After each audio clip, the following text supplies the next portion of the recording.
ফেলে। আমরা মনে করি যে ভারত যদি এই মায়া কান্নাটা না করে তাহলে আমরা ভালো থাকবো। তাদের খুব ভালো লাগে না আওয়ামী লীগের পতনটা। বরং আওয়ামী লীগ হিন্দুদের মন্দির ভাঙে, মন্দিরে কোরআন শরীফ রাখে, গোলমাল লাগায়, এই আশায় যে মানুষ মনে করবে বোধহয় জামাত বিএনপিরা এটা করতেছে। আমরা এই আবেদন বিশ্ব সম্প্রদায়ের কাছে অবশ্যই আমাদের আছে, কিন্তু আমাদের নেইবার তো ভারত, এবং আমাদের ভারতের সাথে একটা সম্পর্ক আছে। কারণ আমাদের দেশের অনেক মুসলমান ভারত থেকে এসছে, অনেক হিন্দুদের আত্মীয় স্বজন ভারতে আছে। প্রতিনিয়তই ভারত বাংলাদেশের এই যে অবস্থাটা, এটা আমরা ভুলতে পারি না। এবং হিন্দুরা মনে করে যে আমরা যদি অসুবিধায় পড়ি, এই আওয়ামী লীগ এটা চালু করে যে ভারত আমাদের সাথে আছে, তোমরা যদি অসুবিধায় পড়ো ভারত তোমাদের সাহায্য করবে।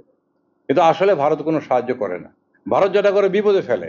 আজকে আমরা বিপদে পড়ছি, কারণ তারা মিথ্যা প্রপাগান্ডা করে এই মুসলমানদের কাছে আমাদের সম্বন্ধে একটা ভ্রান্ত ধারণা তৈরি করছে, এবং আমাদের স্বাভাবিকভাবে বলে যে এরা হইলো, এদের জন্য এত কথা ইন্ডিয়া বলে কেন, এদের জন্য এত কথা বলে কেন, এদের তো আমরা কিছু করি নাই, কিন্তু আমাদের বিরুদ্ধে অত্যাচার এই প্রপাগান্ডা কেন করছে। এটা আলটিমেটলি আমাদের বিরুদ্ধেও যায়। এই জন্য আমরা কনসার্ন। আমরা মনে করি যে ভারত যদি এই মায়া কান্নাটা না করে তাহলে আমরা ভালো থাকবো। সব দলকেই বন্ধু মনে করি রাজনৈতিক দল হিসাবে, কিন্তু তারা যে কাজটা করছে এটা আমাদেরকে ব্যবহার করছে তাদের রাজনীতির স্বার্থে। বিজেপি আপনারা জানেন যে একটা ধর্মান্ধতাকে নিয়ে রাজনীতি করে।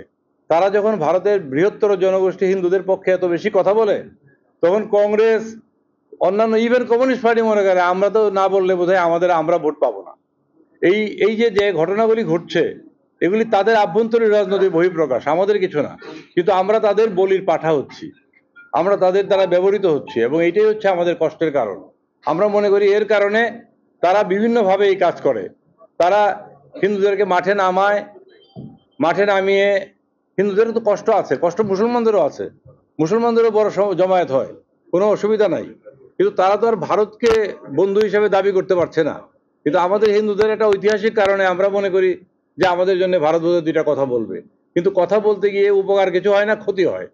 বরং আওয়ামী লীগ হিন্দুদের মন্দির ভাঙে, মন্দিরে কোরআন শরীফ রাখে, গোলমাল লাগায়, এই আশায় যে মানুষ মনে করবে বোধহয় জামাত বিএনপিরা এটা করতেছে, এই মনে করে তারা এই কাজটা করে। কিন্তু ফলাফল তো মানুষ জানে, এখন ইলেকট্রনিকের যুগ, সব দেখা যায়, সব বোঝা যায়, এবং অ্যাডভান্স এত টেকনোলজি যে কে আসলে কাজটা করছে সেটা জানা যায়। এই জন্য তারা আজ পর্যন্ত কোনো বিচার করে নাই। আপনারা দেখবেন তারা কোনো তদন্ত করে যখন দেখে যে লোকগুলি তাদেরই, এই নিয়ে চার্জশিটও হয় না, বিচারও হয় না। এই যে 15 বছরে এত বৌদ্ধ মন্দির ভাঙলো, খ্রিস্টানদের গির্জায় আক্রমণ করা হইলো, মন্দিরগুলিতে আক্রমণ করা হইলো, আওয়ামী লীগ 15 বছর তো একতরফা ক্ষমতায় ছিল, জোর করে, তারা তো কোনো বিচার করলো না। এবং আওয়ামী লীগ প্রচার করে যে ভারত যতদিন আমাদের সাথে আছে আমাদের কেউ নামাইতে পারবে না। তো এইবার কি হলো, এইবার নামলো কিভাবে বলেন? তারা বুঝতেও পারে না যে কিভাবে নামলো। ভারতের এখন বেশি করে বলছি, কারণ তারা সবগুলি দল এবং বিভিন্ন মিডিয়া মিলে বাংলাদেশের বিরুদ্ধে এই চক্রান্তটা করছে। তাদের খুব ভালো লাগে না আওয়ামী লীগের পতনটা, আমরা যেটা মনে করতেছি, সেই জন্য এই কাজটা করছে। কিন্তু আলটিমেটলি ক্ষতি হচ্ছে এই দেশে।